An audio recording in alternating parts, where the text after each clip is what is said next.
the bottom lane, and it seemed like the winning formula for them. It got Sneaky rolling, and he cleaned up fights as Jinx. He was 10-1-7 on that champion, showing up to the late game fights, having enough crit to clean up. And also a big part of this was Incarnation helped them engage as Varus. Yeah. So he was kind of filling a little bit of a role that High was before. First in the fight, start the fights, poke people out, and continue the fights. I absolutely loved what they did last week, and if Cloud9 want to get their groove back, it's this formula that they need to kind of hone more and more. And that play kind of allowed him to fill that void of aggression where he's been looking at his play, but not get him too aggressive into the wrong spot. On the other side of the rift, NME Esports are still something of an unknown, you could say. They've had a good game against some of the top teams, or good games, you could say, but then looked shaky against TDK and lost to Team A. Yeah, last week, NME shored up a weakness, which was their champion select in their pick ban phase. They stalled the game out with Xerath's wave clear, a good adaptation as that last pick for Inox, but there have been breakout performances from some of their players, like Otter. His Vayne, both times we've seen it, has been an absolute joy to watch. Even though he's 1-1 on that champion, his kill share, his KDA, and the way he's rolling around fights is just a whole lot of fun to watch. But ultimately, on NME, it always seems to come back to their mid laner, Inox. He's been the most consistent player on the squad. He has the most experience on the squad, and he's been leading them from the mid lane. And he plays so many different things. I think we've seen him on how many different champions now? It's been 4 or 5 different champions. Yeah. I think, yeah, it's 4 or 5 different champions at this point. He's only played the Kassadin twice, and that's the only double up that he's had. So his versatility is something that they've been leveraging from the mid lane as well. It's got to feel good, especially that he has a smile on his face all the time. That's the guy you can rest on. You know it's not putting any more pressure on him, that you want him to be the leader, that you want him to be the voice. And Body Drop admits that NME lost some of their team cohesion and are working hard to recapture their Challenger Series mojo. Our team is taking its time building up our communication, getting back on track basically from when we were in Challenger Series. We had a 1.5 to 2 month break, and we really dropped a lot more than we expected. Luckily, we showed up for the Gravity game. We took it slow in the TSM game, and we're kind of getting back to our feet right now. We're getting used to scrimming with LCS teams and the higher caliber, and we're noticing things and trying to fix them, but it is taking its time. Yeah, and it's good to hear him say that, because NME did look like a different beast in Challenger, and there were some reservations of, is it the fact that they're getting into LCS and they can't compete, or has the team actually taken a step back? And it looks like a little bit of both at the moment, but this game, both teams are 2-4. They have something to prove here.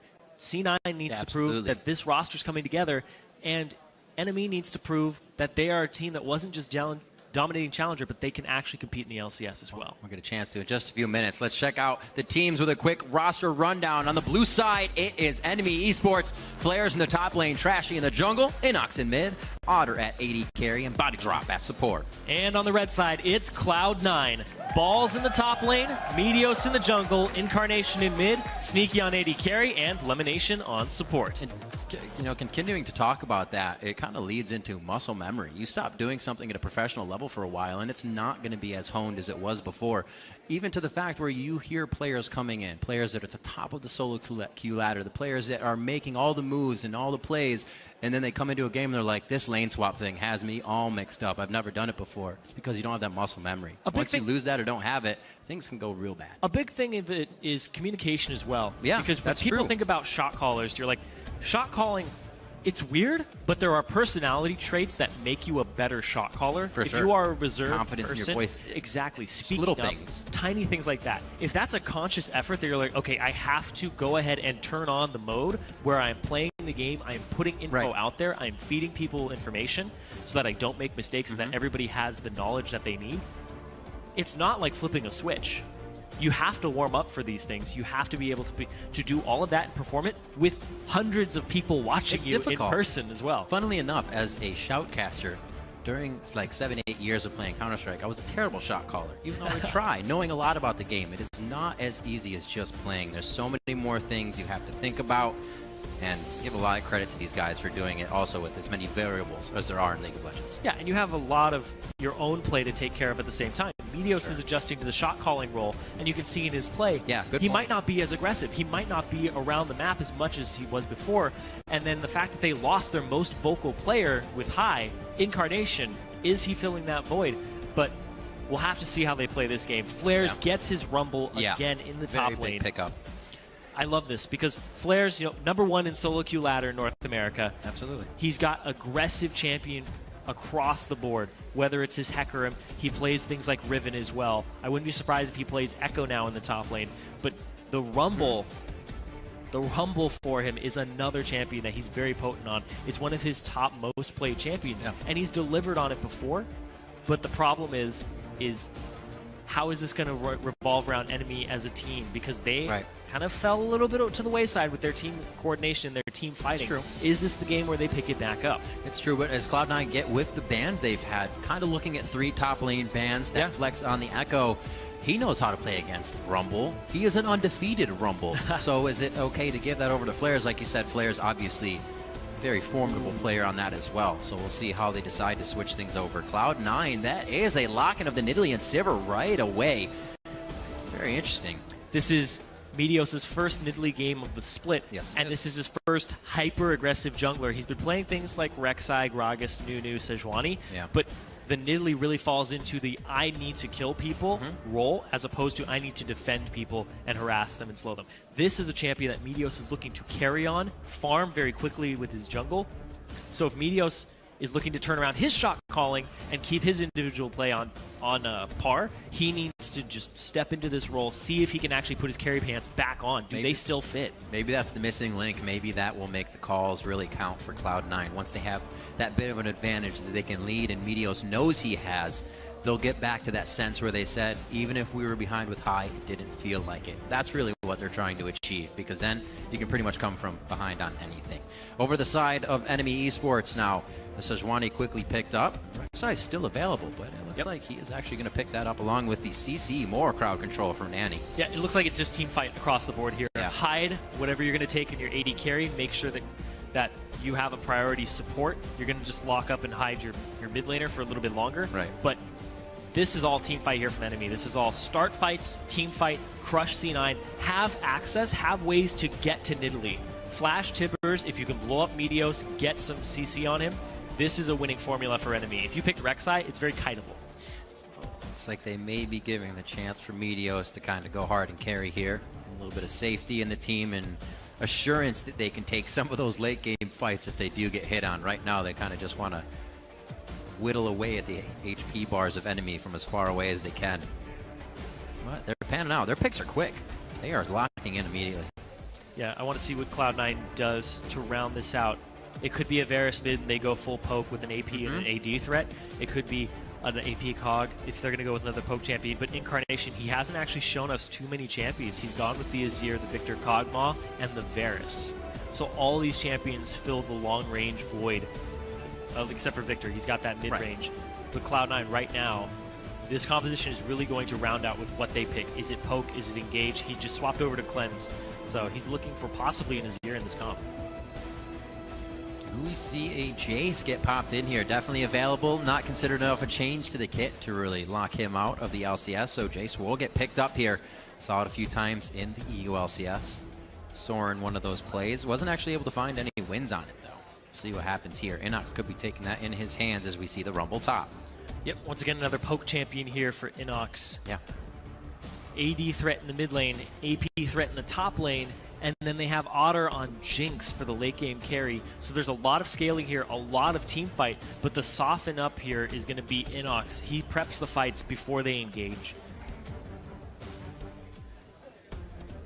Cloud9, all of the team discussing this right now. Charlie making sure that's exactly what they want to round out. What, are you sitting on practice? They do pick this year. Good calls, Irene. So locking that one down, they have a bit of safety for themselves where Incarnation can stay on that back line. We would usually see his Azir, though, kind of walking out of the fights with full HP and not really delivering too much damage. Not enough soldiers up when the fight's going to engage and prepped to be moved forward. So we'll see if he's kind of fixed up those. Yeah, it's a way to keep people away from you. If this is an engaged composition, throw out the Emperor's Divide, speed yourself up with the Sivir ultimate, and skitter around while Balls keeps people locked down. You're throwing spears, you're throwing soldiers into the fight. Enemy has to get through the front line, power through Balls, power through the Maokai with the damage reduction, and get to that back line, or catch the back line out to start these fights. It's going to be a very interesting matchup, something everybody can keep their eye on coming into this game. Sneaky, the AD carry of Cloud9, is 5 kills away from 500 this game. It could be something that he reaches now in his LCS career, so we'll be keeping an eye on that in game as enemy coach Brad and C9 Charlie make their way to the back of the stage. So maybe Sneaky's not going to be fighting for this one. Maybe he doesn't even know, but he could be hitting a nice little pivotal point in his career. Time for some Twitter action. You all know the drill. Send hashtag NME win or hashtag C9 win to @LOL Esports. You vote it, we count it, and we'll put it on the screen so you can be heard. Vote for your favorite team. They are looking for you to root for them here, especially Enemy, making themselves a name in the LCS. 2-4. Same thing as Cloud9 here as we enter the summer split, and we are on to the Rift. Yep, speaking of summer split, this is the halfway point. After today, split's half over. Yeah, it's true. It's going to get pretty getting very tense. close. Oh, next week. Woo. I was like, wait a minute. Save me. Thank you. 5. When we went first day of why, but I always think next we're, like, week. further along. Yeah. This has gone fast, dude. We're already in June right now of the year. Absolutely crazy. The mid-season invitational seems like it kind of pulled everything, and it was like, oh, it's the end of the season. No, that's just the middle. That's just the middle. There's way more action. There's also doing Challenger too, so I've had more weeks. Anyway, Sneaky's stats, you can see just the fact he's doing more damage. He's involved in all these fights, and his KDA on Sivir really high. I actually want to see how many games that over. That looks like it's over just one game. That's not impressive. Play another game. Here we go. This is going to be it. He'll maybe hurt or help the KDA on this one. Early wards going out as they usually would. Numerous early wards. Also getting the gate ward too to make sure Cloud9 gets the exact matchup they want here in the beginning. And pings will go out to figure each of them out as well. See what Otter can pull out in this game. He has actually been a pretty big factor from the AD carry position for Enemy in games. His Vayne, as you were saying, pretty awesome to watch. See what he can do here on the Jinx, who has a little less safety to her kit. Yeah, the thing that I've been looking for Otter and seeing if it's a marked improvement over time is his positioning in the fights, because he's really reliant on a frontliner, and Trashy is the only frontliner they have in this team squad. Maybe body drop eventually, but it's an Annie. He's always going to be squishy. He'll be on the front line. He'll be dying on the front line very quickly. But Otter doesn't have a whole lot of peel, so they rely on multiple threats to have Enemy operate in the way that they like to. So now, right now though, C9 is actually in Enemy's jungle, and it is a lane swap. C9 are making this a lane swap. They're taking the Grump, they're taking the entire side of this jungle right now. And there isn't a whole lot of information actually going over to Enemy. What is their response to this? They do have flares starting up jungle camps though. By this point, Enemy's saying, all right, nobody's in lanes. They're doing something funky in the top side of the jungle. So do they just decide to go figure out that they have nothing? Gotta watch out for if Thresh comes around though onto the Jace. How does... Well, it looks like they're actually going to stick that as well. Everybody's going to try it. How do they get in here? Balls hasn't leveled up an ability just yet for the level 2. Just sitting on the sapling. So making sure that his Twisted Advance would be available if they were going to go for the dive. Still a bit hard to get a gank off on Chase. It would have been good with a Thresh, but you got 4 abilities right there at level 2. So still get out and hammer some people away if he wants to. So Cloud9 back to their own jungle, still sharing a bit there, or getting some assistance from Lemonation, at least on the damage as he makes his way across. But he is completely sticking with the team right now. Interesting style there to give solo XP here to Sneaky in the top lane. He gets a freeze on it, it seems. Oh, actually, no freeze. He didn't get there in time. Both lanes are... So it's slowly.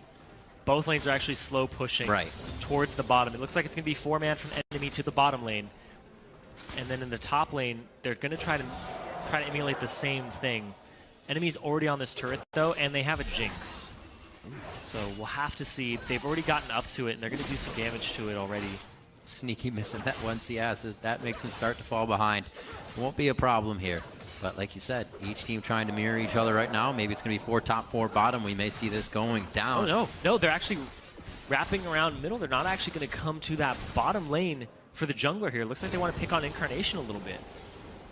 That's one way. You kind of get set in your ways and you think everybody's doing one thing. That one path mine could get you into a lot of trouble. And right now he figures there's going to be 4 on the bot side of the map. He does hover towards the top side. Not a lot of mana onto Inox. It could be the flash coming in. Ooh. Trashy not able to equal it. Trashy actually flashed there as well.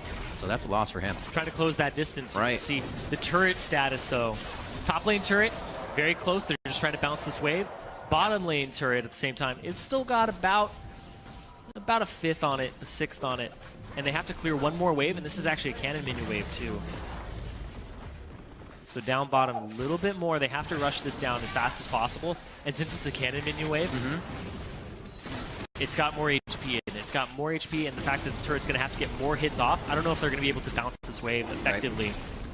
So NME now reacting off of a not failed gank in the mid lane. I'll just say it was failed actually. Flashes were blown. But it did happen as well on Incarnation's side, so they could rinse and repeat. But using that small advantage to get the Dragon, bottom turret as well. They do give themselves a bit of a lead here, statistic-wise, but the gold's going to look the same. But they didn't bounce the bottom wave. There's a cannon in it, so it's going to continue to push forward. That's a good point. C9 side. C9 successfully bounced the top wave, throws balls up there. They get the Dragon on NME's side. But I want to see what happens with this freeze, because they're actively freezing this and trying to make it push further down the lane. Sneak is going to be able to pick up good CS here, hanging out for a while. Tier already stacking on Inox in the mid lane. Nice little hook onto body drop to be a nuisance from the side elimination there. Slow moving. Looks like all the members of NME felt it was a good time to back after that Dragon. So back out into the lanes. We'll see how much pressure Trashy can put back onto the map here as Meteos has kind of been all over the place already. No wards for either team just yet, so not a lot of knowledge here as they exit the base. You see they're actually swapping the lanes back. Yeah. Putting Otter on the opposite side again. Flares, he's been running around the map on this Rumble with 4 CS. 3 CS until he picked up that little wolf, but he does not have a lot of gold going his way at all. Least gold in the game on this top lane Rumble. Still light equalizer on fire, as long as you have that ultimate. But getting there could be a problem right now. He's still walking around. Him and Trashy are going to be sharing whatever experience they go through if possible, but really trying to hit Cloud9 in the kills area rather than denying them things. Yeah, they're trying to hit him in that area, but Cloud9 are really just, they're farming better at this point. They're having better waves, and you can see Balls, 20 CS up. He's 400, 500 gold above Flares. And then if you flip it over to the jungle matchup, matchup is actually 300 gold ahead in Meteos' favor. So that's where this gold advantage is coming from, is Meteos' farm and Balls farming as well. Otherwise, it's pretty even across the board, supports 80 carries and mids. It's just down to the Nidalee farming really important camps very quickly, like Scuttler and like Romp. And the fact that Trashy's picking up some scraps. And Flares basically has nothing at this point. That's pretty much ambient gold, turret gold. But look at this. Whoa! Starima slides right in. Incarnation with the Emperor's Divide. And he's forced to go back out. Not a lot of mana in your pool there for the entry. Was hoping Meteos could come with a finalizing kill. And they actually draw a teleport aggro. It wasn't a full teleport, but that is going to be down for Flares. Yeah, the fact they got the TP is the biggest part of that play with the Ignite. They didn't even get a flash from Inox there, but Incarnation going for a play, and Inox kind of just slipped through the guards. He paid them off. Yeah, that was very nicely done by him. He's getting 2v1'd, but he gets out successfully. Pressure over towards the side of enemies red. Doesn't look like they'll be able to actually do anything with this here. Cloud9, Meteos, really aggressive on this Nidalee, getting into places where he shouldn't be. And that's what old Meteos used to do. Making the right decisions, but only when he thought they would work. I always saw him going in for ganks previously in games. Looks like his calls are kind of back where he wants them. Yeah, farming, getting a lot of CS for himself, so he's very powerful. Whenever his teammates talk about him, it's always Meteos comes out of the jungle with the most effective gank. Right. Otherwise, he's not going to go for it. And right now, like you said, he's farming up. He's going to be this monster of a Nidalee and a huge AP threat on this team. Hopefully you can get back to that point for them. We hear CLG say the same thing about Pobelter. You just know this guy is going to be able to show up to a fight and do something. And that was really what Meteos provided for the team. Being able to start and usually finish the entire thing along with the rest of the team. 8.5 in here. That first Dragon over to NME with the aggression that we saw Cloud9 showing up in the top lane for a little bit. No kills yet on the board, just yet. His flashes have had to be blown for these ganks to come in. No kills. BF sword purchased already for Sneaky. Otter a little bit behind in that regard, but he's freezing this wave, making sure that he's able to pick it up very slowly. But you could see Sneaky and Lemon are both in this top lane. A little unusual. I think they would. I would have thought that since they got BF, they would go middle and try to force it.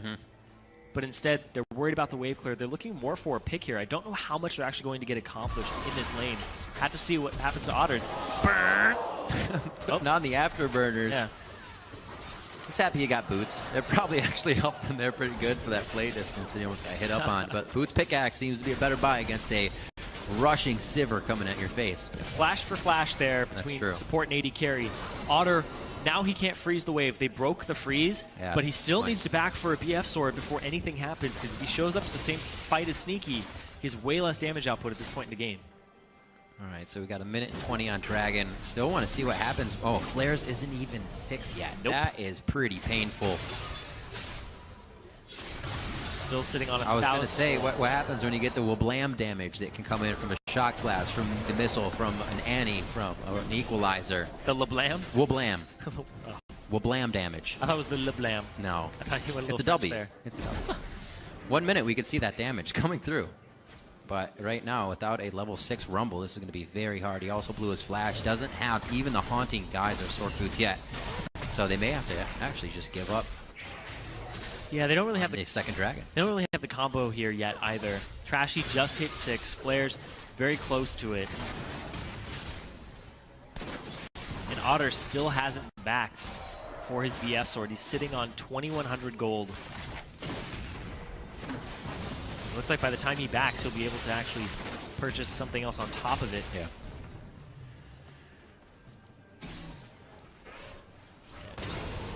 Something that was interesting to me in Body Drop's video was that he said they still haven't really found what they lost in the Challenger Series. We're 4 weeks in now, and there's been a lot of time every week to find that. Yeah, you only get to practice it at the highest level when you're on stage. People kind of are relaxed in scrims, but something of that aspect has to be found by now. It's almost too late. It's a comfort, too, and when switching from Challenger to LCS and you feel like you lost something, one point it may be you're not used to not dominating because now you're playing LCS teams. You're literally playing 10 of the best team or 9 of the other best teams in the region.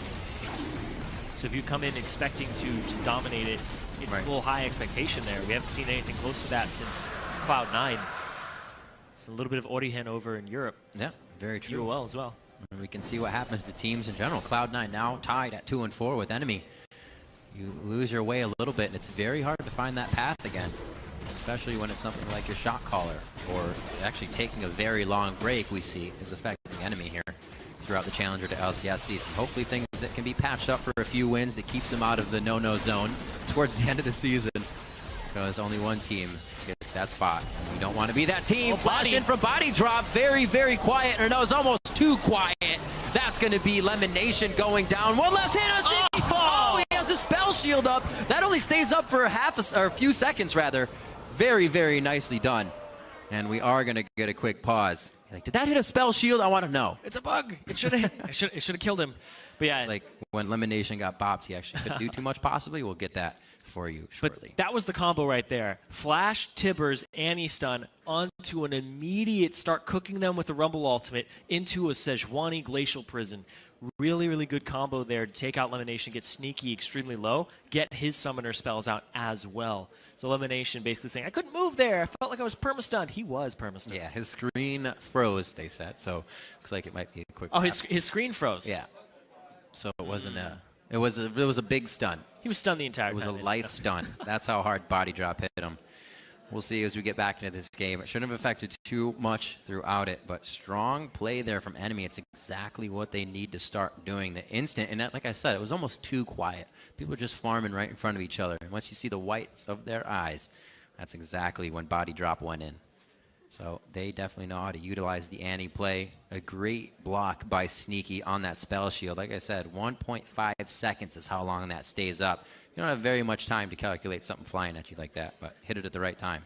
I don't know how much that actually would have changed the outcome of the play. Looking back at it, Lemon comes out of the bush to flay. Oh, yeah, he got bopped. Yeah, he comes out of the bush to flay, gets stunned again. Oh. And he doesn't even have flash up at the same time, so he's on Rumble ulti the entire time. Yeah. stunned, and then Sejuani ultimate coming in after body drops. Like we said, where's the Wablam damage? It's right there. And it actually froze his screen. Strong enough. So first kill coming out, however, goes over to Flares. You see 2 assists there to the bottom lane of Enemy, and that is going to help just a little bit with how even everything has been throughout this game. Meteos and Balls, as we said, kind of controlling their lanes, and what's happened with the swaps is the bit of a gold lead that you're seeing here along with Cloud9, but not too much. Definitely still anybody's game. Got to see if Flares can use this money now to start being Rumble. He only has recipe items still. Yeah. We're pretty far into the game. Yeah, picking up that kill and contributing. He's still half the CS of Balls, a little bit under that, but he's at a point where he's only 300 gold behind. So picking up another kill and netting him that will help him close that distance. But the big gold disparity is actually just the jungle still. It's that 500 gold difference between them. Between the Sejuani and the Nidalee, Meteos already has the completed Magus enchant, and he's got Ruby Crystal in his inventory, so he's ready to start going towards that Rod of Ages. Interesting. Haven't seen it too much. Looking at Enemy as well, we were just talking about Flares, but the stack for Inox coming in, 242 of 750, charging up rather at a regular rate, but hopefully that burst is something they can use at the same time. Obviously, Rumble might turn on a little late now, but that is a huge power curve they're hoping to hit and take Cloud9 by surprise. Yeah, luckily for Rumble, like you were saying before, very cheap items to turn online. It'll get there. I got Sork shoes. I got my hunting guys. I'm ready to go because I have so much penetration. It's like, who wants the barbecue? Right, exactly. You throw down your ultimate. If it hits the 80 carry, they're never going to buy MR anyway. Your damage, just the base damages of it are so high. And then on top of that, it's really kind of extra stuff. You're like, I want that Rezonia's Hourglass to make these plays. Boss is saying, I want that Void Staff from before, just to melt through tanks as well. So when Rumble hits those 2 item spikes, which is boots and basically a very cheap item, so he's able to actually affect these fights more and more. And you saw he was able to affect that one with pretty much just components. Absolutely. Also, looking at something that was necessary for them to do. 64 to 31 was the disparity between those 2 top laners. So that 1 kill definitely helps him throw a little bit of gold into his pockets to get back in this game. Hasn't been back to buy yet throughout the pause. So we're looking at current items of the fight. That gold is still sitting on him. So we'll see what Enemy really gets out of this. Also, they win that fight, so they will have more pressure of the map, and a lot can play out just from this fight here that we're paused on. Right after the pause, though, it's a little scary because Inox had been engaged on by Incarnation. They both have flashes. They're both in River, and Inox is about half HP. So that looks intense. Incarnation just went in on him. He's like, "Why are you pausing? I got this guy. I got this sucker. let me at him." But that's going to be the literal fight as the clock goes up. 3, 2, 1, and punch. Start punching. Make it happen. But Meteos as well, and Balls. Balls is actually flanking on the side. He used his TP to try and get into these fights. Yeah. So right now, it's just a whole lot of anticipation in the game of when we get back into it, who's going to leap in, who's going to actually continue the aggression. Because it's so hard to pick up where you just left off in a high moment. Right. Do you just reset?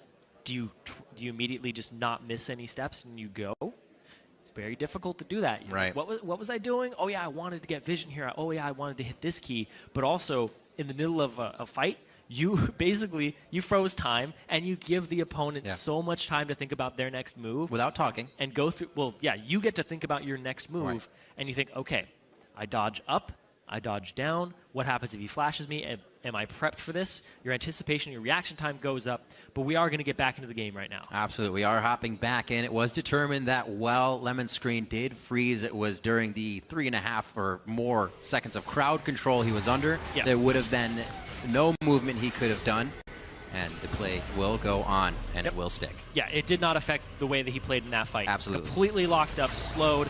He had already done all the actions he was going to at the start. Incarnation, though, he was the one at full HP at the pause. Inox was at half and immediately turned around there. Inox went through his options. Yeah. Knew his spells were down. It's time to go. That's the thing. Jay still puts out a scary amount of damage with being able to change forms, and that first hit always smarts a little bit more. Still low on mana here, relying on that tier to keep him a little bit aggressive in the mid lane. They are going to start backing off. A whole hail of pink wards right down the river here. Yeah, in the top lane, in the top side of the map, for C9. A little bit strange there because you want to have presence around Dragon, you want to have presence around that area, but it seems like they're just trying to keep balls safe, and the stop back there. It's funny too because that Shock Blast really hurt, but it's still only the rank 5, which is still weaker than previous rank 5 Shock Blast. So as soon as he hits that rank 6 and he gets those accelerated, it's just a whole lot more base damage on that ability. Be interesting to see how they use it, how much Cloud9 can avoid getting poked at their turrets when they make their way up to it. He said he was about 270, got 30 more stacks on his tier out of that bit of laning, and now Inox will back. 110 to 120 in that lane. Should stay pretty even. Those guys both needing to use a bit of their mana here to farm it out. Incarnation coming back to lane. Morel Namicon first for him as the team looks to push down the mid lane. Open up this Christmas present and figure out what they can find inside here once they start getting some deeper wards in. Yeah, everybody here from C9. Everybody here from C9, and no wave clear present from NME. Jinx in the top lane. And Inox, mild wave clear of Jace. Poke Machine not present either. Yeah, Otter's AFK farming. AFK pushing top, doing his thing. Trying to get to those power points, trying to get to the IE as fast as possible. Yeah. Him and Sneaky are pretty much neck and neck in gold. He can complete the Infinity Edge right now and get that bonus. Whereas Sneaky, not quite there yet. Yeah. A little bit shy of completing it because he went for the Zerg Greaves. I was just going to say, interesting by both. 180 carries trying to rush the Infinity Edge, but got boots early to actually avoid situations like he almost got ganked in the top lane. And you see Sneaky saying, gotta go fast. Just give me that boot upgrade with some attack speed, baby. Interesting choices by them. As Incarnation picks up his blue, we're not going to have any trickery, a Cloud9 stealing away or enemy stealing blues just yet, so we should get a lot of pain onto Incarnation here. I feel like that's going to favor Inox from just being able to blast and stack that tier in the mid lane. We will see, though. Looking for an engage in the top lane. Meanwhile, Sneaky in the bottom, trying to shove those waves out in his team's favor before he tries to make a move on the map. Could be about the mid lane. Got to watch for the engages, though. Body drop, no flash this time. Does have Tibbers. And Incarnation just shoves mid before coming up here. The wave control from C9 before showing up to the fight. Right. Much heavier, but if they get caught out before the fight even starts, they may lose the turret. Ooh. Meteo's hoping to be able to throw some poke back, but they're standing right in the front of those spears. They're not really going to rank up to too much without the distance, so very, very painful for them to lose another turret and not really be able to act on it. We did have, like you said, that push from Cloud9 in mid, so Inox was denied a bit there, and hopefully Sneaky can now work off this with the team and get a little bit more. It doesn't look like he'll have too much time here, though. If they walk back quickly, they're going to lose waves to the mid lane turret and the bot lane turret if they don't actually send the right people to the right places at the right time. There we go. We get some onto Inox there, not missing too much, so it's always good to keep track of those waves, especially this bot lane wave, too, that's going to go over to Otter. Because if you start missing that CS for that turret, it ends up being almost like a net loss because you end up going even in turrets to Cloud9, but they were able to get those turrets without much sacrifice. Well, 3-3 right now. You can already see pretty prepped on this bottom side here. A dragon fight in Cloud9's favor could easily mean that second tier turret going down. Already getting pings on the top side. It's like they want to try and get it pushed just a little bit more so they can start to move forward. Teleport coming up for balls. He'll communicate to the team that he will have that soon, and he'll be able to beat out flares on this one. I wonder if they have that timing, because it would be huge, especially with that ultimate going down 40 seconds before dragon. Doesn't look like they really want to tango here. If they do, interesting. Using it to wave clear. Excuse me, whoa. Where'd you go? What just happened to me? All right. Sounded like you were in the kitchen. I know, using it to wave clear. I was like, bye, Riv. Getting real emotional. Anyway, yeah, just choked me up there with the flame spitter. But yeah, the wave clear that he's using that for is because Meteos was on that side of the map at the same time, and he was like, I might get dove here. Make sure that that doesn't happen because I need to be alive. He has his Sork shoes, he has his haunting guys, and he's ready to show up to these team fights with his teleport. Boom. He has become Rumble 15 minutes in. Not a problem. Can still be used. Looks like we're going to get a quick lockdown on the game right quick as we head back towards the Dragon area. And we'll see what this one pans out to be as well. Looks like they back to Lemon, so we may get a restart on his PC here to make sure this does not happen again. Good thing we caught it outside of a fight where it still cannot affect any part of the gameplay. So looking at the scoreboard, still a slight goal lead coming in for Cloud9, pressuring things very slowly in this game, knowing the enemy could really come back with, again, another one of those flash ultis, a poke. Something that could really take them down. Cloud9 may not have the kills, but they do have the map control. Yeah, the map control is going to be extremely important, especially when this team that NME has drafted is all about fighting and softening you up before the fights. This is just a lot of engage that they always have to be conscious of. So if you lose that map control, if you lose the vision, you have a Sejuani coming from Fog of War and ulting like what just happened to get that one kill to enemy. Right. So Cloud9 cannot let up the pressure with the Nidalee, and especially since it's not a double sightstone team, that they have to be on top of their vision control and press it while they have it. So we are actually going to get a swap on Lemon's PC. It has been confirmed, so this issue does not reoccur once again. Seems to happen. I love how it's like there's something wrong with it. Just swap out computers. That'll fix it. Boom. It's no longer the have you tried turning it off and then back on again. It's Never. just swap it out. That computer's broken. We've evolved. It's the better of the choices. Making sure that Lemon gets the game he needs with the rest of the team. And we'll be continuing this in just a few minutes. The first fight for NME to come back in this one was a very big engage in the bot lane. Just kind of recap things lightly. That only offered one kill to them, but may have set Cloud9 back a bit. Like we said, Cloud9 controls the map. NME with the kills. We still have a lot more game to go, and while we work out the issues on stage, we are going to send it over to the guys on the analyst desk. Thank you, gentlemen. And as he mentioned, hopefully we'll get those technical issues sorted out quickly, but since we have the time, I do want to actually look ahead in this matchup, since both Irene and Riv have done a fairly good job of recapping everything that has happened up to this point. So when we look at the compositions and the gold as it stands, we see the majority of the differential laying on that Maokai as of right now. But with these teams, where do we expect them to go as the game plays out? Yeah, so the thing here is this composition for NME is basically the exact same composition that Team Liquid used, switch out the AD carry. Super similar. So it relies a lot, as we talked about in the previous game, on stacking that combo of the AoE stuns, get the Rumble ultimate right on over it. The big difference here is that Cloud9 do not have Alistar. They do not have one of the biggest tools that TSM had in that game, the combo breaker, to try and soak up some of the initiation. So it's going to be a lot more difficult when they get to that team fight. They really want to be able to use Azir's zone control to get some Nidalee spears to land for them to have a chance. A lot of that will have to fall on Maokai to kind of just be the big tank in front to block all the skill shots.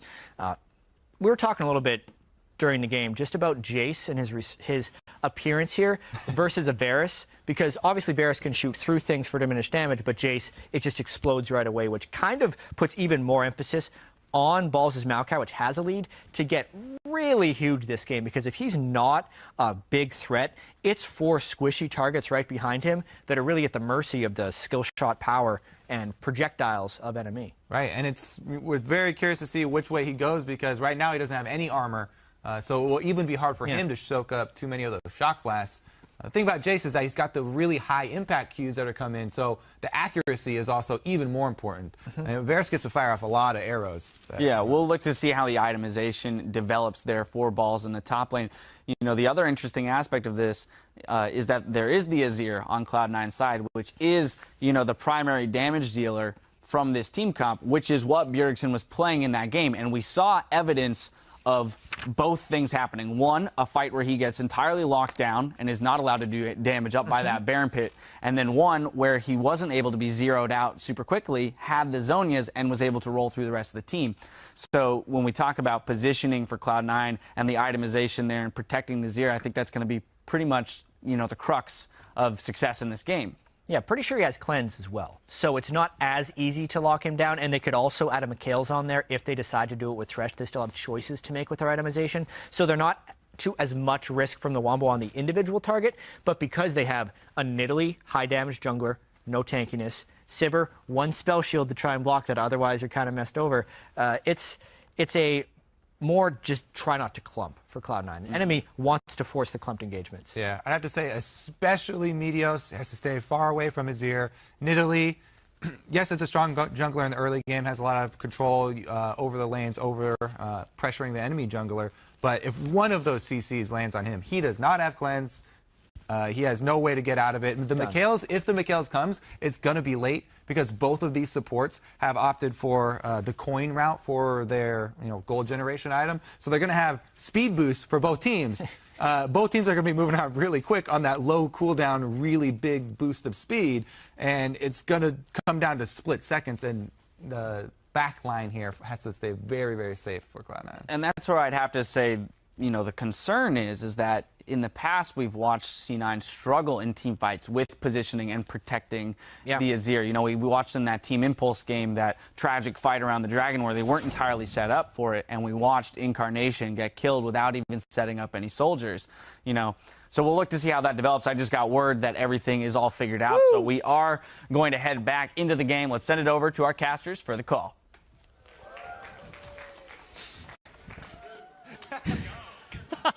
Don't worry, we got you guys. Thank you very much, Dash. We are about to head back into game. Thank you guys for taking the reins for a few minutes there as we got everything organized and set up. Lemonation back on a new PC, and we are going to be back onto the Rift. Ladies and gentlemen, apologize for the wait, and we're back to the action. 17:40 is where we're at in the game here.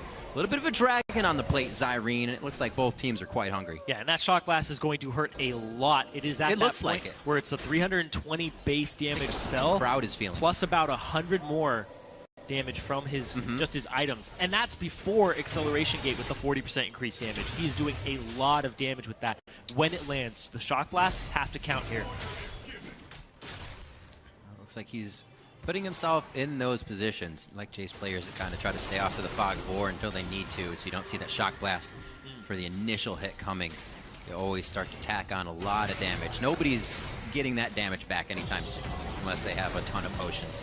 Italy can heal him a little bit. A little bit. Good call. Good call. Usually don't have that coming from the jungle. It's going to run him out of mana, though, and he's not going to be getting these blue buffs. Yeah. They're going to go over to Incarnation. But look at that. Enemies sneak in to the Dragon, trying to secure their third, because that's their way into this game. They want these fights. Here comes TP from this side for balls. A very slow tree from the bot lane coming in. Can't get the jungler inside. That's definitely going to be Trashy's. Eyes on body drop. He may go down here. Otter's on the back line. Lemonation gets crushed by the hammer into the skies. He gets dunked down. Enemy dropping members right now of Cloud9. I don't think they can continue to finalize any of these kills here, but a very good fight there. Only losing body drop on his initiation. Oh, duck! Woo! Sneaky almost picking up a kill with the boomerang blade there. Flashes in for the kill. Oh, man, Sneaky's still coming around the corner, though. Sneaky wants more of this. He's trying to be sneaky. Oh, that was kind of like I'm kind of scared blade. He was leaning backwards as he threw it. He didn't want to go too far. Meteos on the other side of the map. Setting up vision, doing something. Thought he was setting down bushwhacks, but it looks like he's just there for the tour. He's going to start heading out. Yeah, enemy, good team fight from them. They end up with a 2-for-1 trade, the third dragon of the game for them. So the fifth dragon is a very real possibility for them, and it would be online just about the 31-minute mark. Thinking about what Meteos just did. I'll put that on hold here. We have the dragon fight. Yeah, you can see they're looking for the right ultimates here. Incarnation in the back line. He's trying to hit them over the wall. Trashy as well. Incarnation jumps in for the play. And look at that.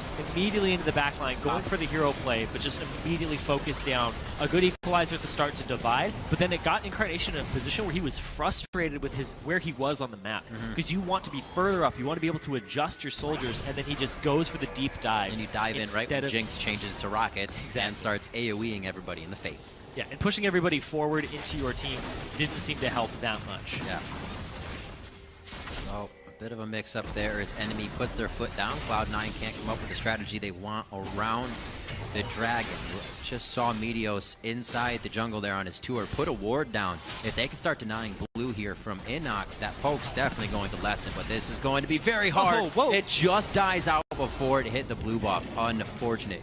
And I think it would have been a little off on the damage. Unlucky. Unlucky indeed. That would have been a very big stop for them to get, at least at this point in the game. He is sitting now at 584 of the 740 tier, well, can't say it, 750 tier stack. Easy words. It's English, don't worry. I want to see what he does with this phage, too, because that could be a black cleaver, and then the fact that he has the W, the hypercharge, very, very quick application of it to get through the armor of balls and allow Otter to do even more damage. So supplementing his AD carries damage, who's been having some good performances and standout performances recently. Righteous Glory finished onto balls. If they do want to try to go for a hard engage, it might be difficult. You have an Annie, Sejuani, that could hit it. More so that they can get back on the counter engage here. What are you looking for from Cloud9 right now, Zyrene? If they were to be able to get a fight, where would they be able to get It's all about softening it up, playing around choke points with Azir, but you don't want to play around choke points against a Rumble. So playing to your strengths kind of plays to the enemy's strengths. You really just have to poke with Meteos, hope he lands more spears before the fight starts, because they really haven't prioritized magic resist just yet. They don't have tanks. Ooh. The balls. He's getting melted already. They're trying to stun him up. Oh, gets away from the chompers. Very much a situation of look before you leap. That time Balls had light on the other side from Elimination with the Dark Passage, but Enemy is definitely leaping right now all over the map, and they don't have to look. They have full control. Looks like they could get an inhibitor here. Look at where Cloud9's positioning. Sneaky just back. Yeah. You are going to have Incarnation coming in from the top. I don't know if it's going to do much, though. Are we looking for a 5-man fight here? Incarnation on the flank. That divide into the base. There he goes. And he hits 3 back. Meteos just sitting on the equalizer right now. He gets out. A hook going on to the Tibbers. An unfortunate hit for the death sentence. Incarnation with the blue buff across the wall with some soldiers and the move, but it's not going to provide too much. They stave off the attack on the inhibitor, but they lose the turret. Yeah, they lost the turret for it. And Cloud9, right now, it feels like they're hyper-focused on shoving out waves before it engages. It's great to shove out waves, right? Like, that's something that you should be doing. But when your team needs you, it's one of those time-sensitive things where you have to, even as a jungler, you struggle with, do I gank now, or do I kill this wolf camp? It's like no. The gank is more important. At this point, it's more important to be in attendance in the top lane turret when there's a Jinx pushing it than shoving the bot wave one more wave, because it didn't even do anything to the turret. That's the jungler I yell at.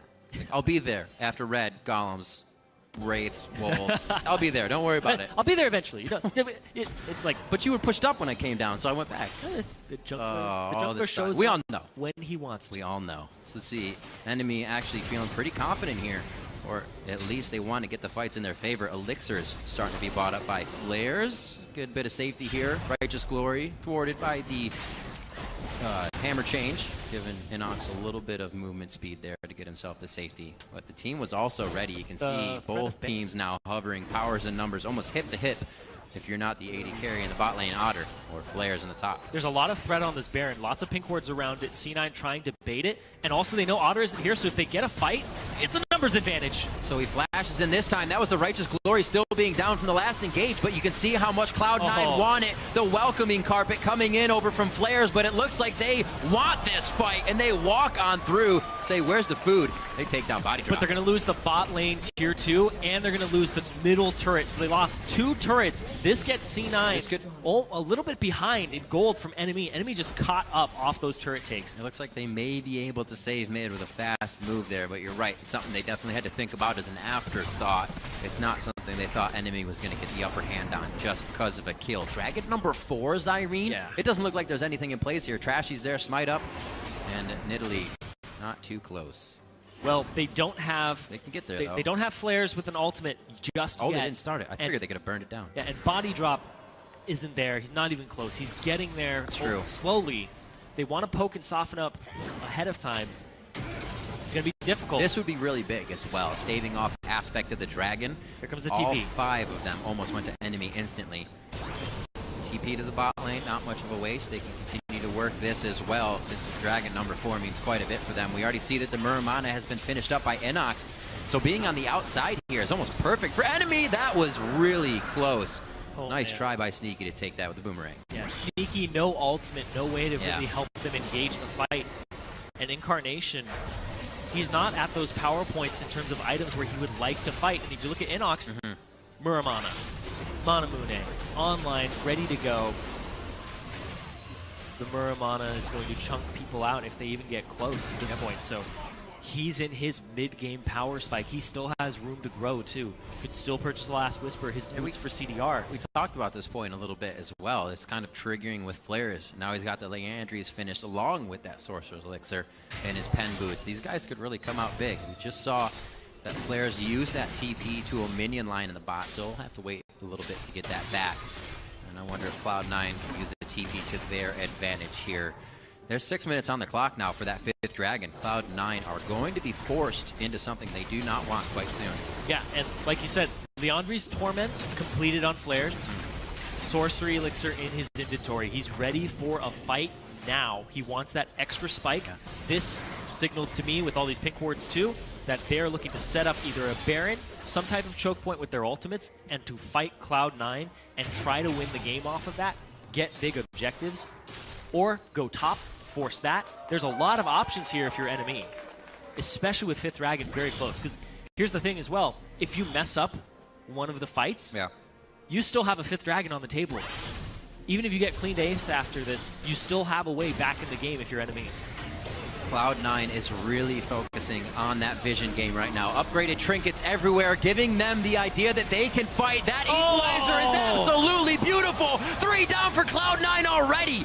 They cannot get this fight under control. Now onto balls. It's going to be Incarnation once again at full HP, getting himself out of the fight alone as the team falls down around him. That was so beautifully played by Flares. Pressure on him, but the #1 ranked solo queue player knows pressure all the time. He just throws down the ultimate in a prime spot, hits the backline, everybody collapses on it from the overcommit. They're going to get top inhibitor off of this as well. That was a ridiculous play for NME to just pull the trigger. Everybody was on board from the get-go, and you could see the confusion it put Cloud9, and we'll definitely get a replay of that fight. And what a fight from NME. You don't get that kind of fight every day. They've been setting up that for a while. And like I said, C9 was getting wards everywhere. I'm surprised that NME was actually able to get that engage. Well, it was actually C9 that started the engage. Very true. They were like, Righteous Glory, let's go. We have to start this. Balls doesn't even have rank 2 boots yet, so he's very predictable in getting into these fights. So pops Righteous Glory, rushes in with Sivir ulti, tries to get to the back line, but look at this. Hicks, not going to happen here. Not at all. What does C9 do in this desperate position? Meteos has been trying to work on his shot calling from behind. Do they go for the Baron now? Ultimates are down from NME, but Flares is about to have his back up now. Trashy, his is up in a couple seconds as well. They are in full fight mode again from NME's side. And this time, body drop, he's about to have his Tibbers and his flashes up now. Dodging out spears. NME has the wards they need as well to stay away from the poke. Straight up the middle, says NME. See what they can get onto this. There's a ping in the bot lane. Good wave coming in for C9 that might have to be a little bit of cleanup here. The funny thing about all this, after everything is all said and done, 6 turrets to 3 in favor of NME, 2-0-4 on Flares to Balls, 1-1-1, and he's still behind Balls in gold by 200 gold. Flares' impact with very little gold on Rumble, because of the placement of his ultimates and the way he's playing these fights, is just making all the difference here. NME playing the waiting game very well this time. Very well. Flares we saw running around at level 5 for quite a bit, not being able to have that ultimate. The team knew their power curve would be coming up soon. He's still not even CSing in this game. He's 111 CS at almost 30 minutes. He's running around on Rumble, giving away. I feel good about myself. He's giving, well, he feels good about himself too, because he's giving his farm away to the mid laner, the 80 carry, and making sure that they are powerful. You can see full CDR now from Inox, the 4.8 second cooldown on his Shock Blast. He's ready to start poking people down before these fights. Super minions have to be dealt with.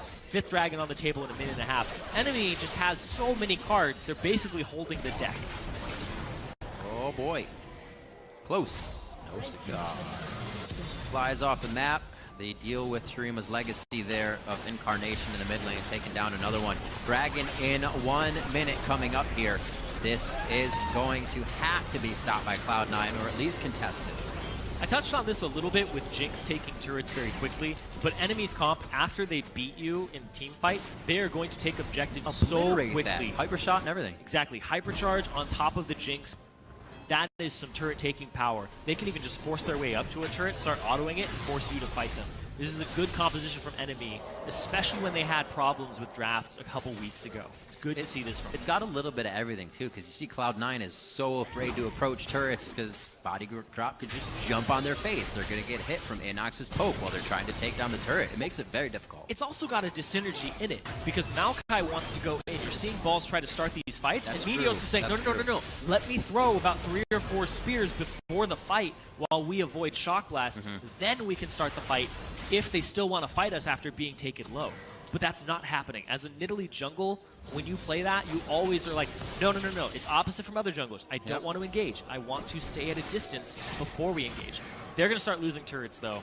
Not this wave, in a couple of waves, though. Like I said, no pressure on one super minion on double turret shots is able to take a third of your health away. 2 super minions are going to be able to do 2/3. You are now sitting at a Nexus turret that is about to fall as soon as enemy touches it. 5th dragon, and right aspect there. of the dragon. You're going to be forced into a Baron you don't want to if this doesn't work, but they have every wave crashing into Cloud9 right now.